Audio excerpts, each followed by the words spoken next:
Fala galera, beleza com vocês? Todd na área. Olha só, eu vou agora para a minha terceira aula de Química. Um assunto bem interessante da Físico-Química chamada Termoquímica, que vai envolver energia, calor. Pergunta pro Todd, é o seu canal que está começando agora.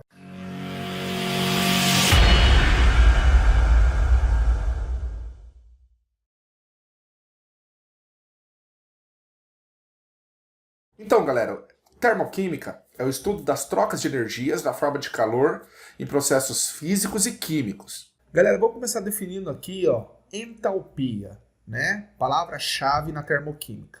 Entalpia, para quem não sabe, é como se fosse a quantidade de calor de um determinado sistema, ok? Que está sob uma pressão constante. A variação dessa entalpia, representada pela sigla ΔH, é a diferença que se dá entre a entalpia final dos produtos de uma reação e a inicial dos reagentes, que pode ser dada em joule ou em caloria. Então, galera, na termoquímica nós temos basicamente dois tipos de reações: a reação exotérmica e a reação endotérmica. As reações exotérmicas são aquelas em que ocorre a liberação de calor para um meio, ou seja, para quem não está entendendo, a entalpia dos produtos ela acaba sendo menor do que a dos reagentes. E o valor da variação da entalpia ou ΔH é menor que zero. Então considere, por exemplo, a combustão do metano, que é o CH4, certo? Conforme vocês enxergam na animação, o ΔH equivale a menos 888 kJ.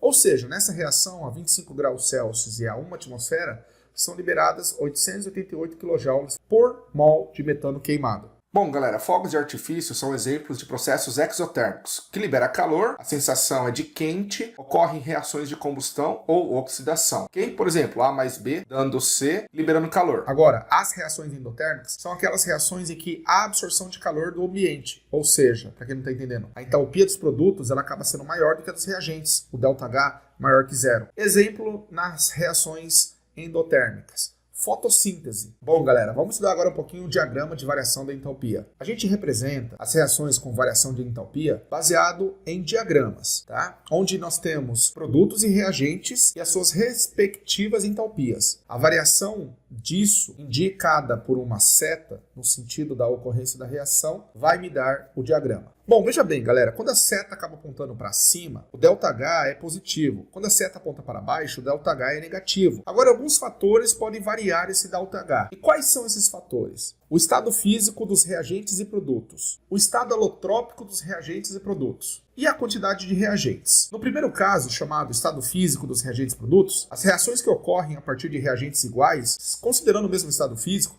porém obtendo produtos em estados físicos diferentes, terão variações de entalpias também diferentes. Exemplo, na formação de 1 mol de água, gasta-se cerca de 292,6 kJ. Já a formação de 1 mol da água no estado líquido, gasta-se 286,6 kJ. Enquanto que para formar a água no estado gasoso, gasta-se 242,9 kJ. Perceberam? O segundo caso, que é o estado alotrópico dos reagentes e produtos. As reações envolvendo substâncias em diferentes estados alotrópicos apresentam também variações nas entalpias. Então, por exemplo, a entalpia do diamante acaba sendo maior do que a entalpia do grafite. A entalpia do enxofre monoclínico acaba sendo maior do que a do enxofre rômbico. A entalpia do ozônio acaba sendo maior do que a do oxigênio. E você lembra que tinha a quantidade de reagentes? Pois então, a variação dessa entalpia ela acaba sendo diretamente proporcional à quantidade dos reagentes envolvidos. Se conhecemos o ΔH de uma reação, por exemplo, com uma determinada quantidade de mols de substância, o ΔH será o dobro se nessa reação tiver o dobro de quantidade molar. Faz sentido?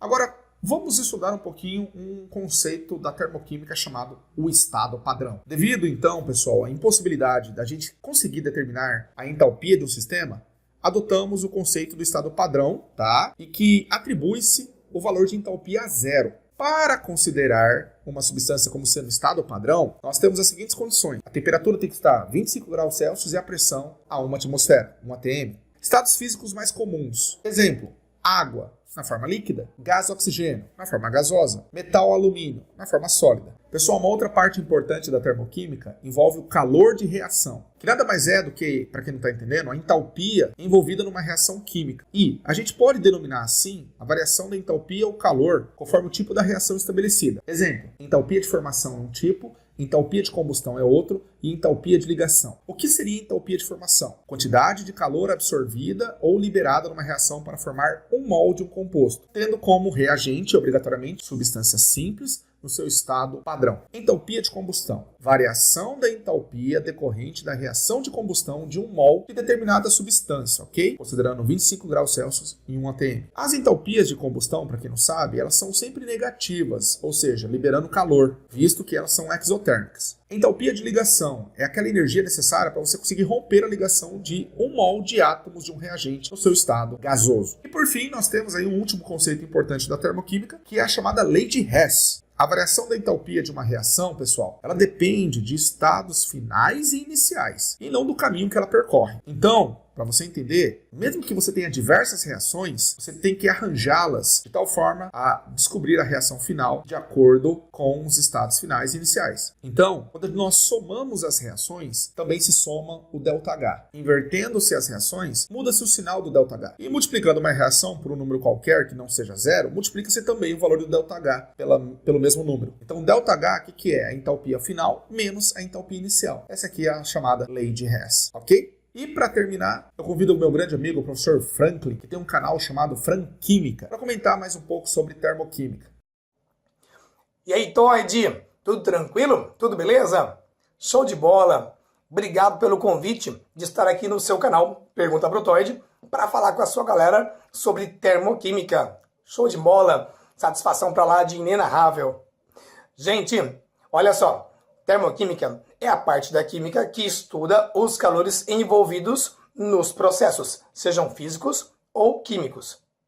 O calor na termoquímica é chamado de entalpia, símbolo H.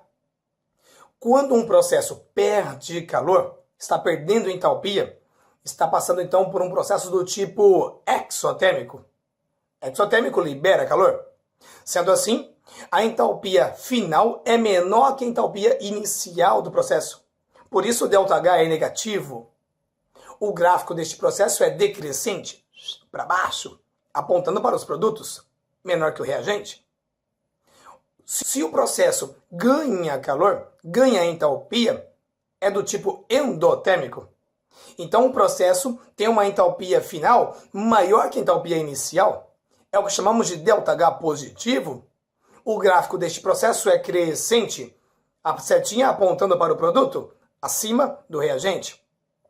Outra coisa, numa equação termoquímica, reagente vira produto, ΔH negativo, exotérmico.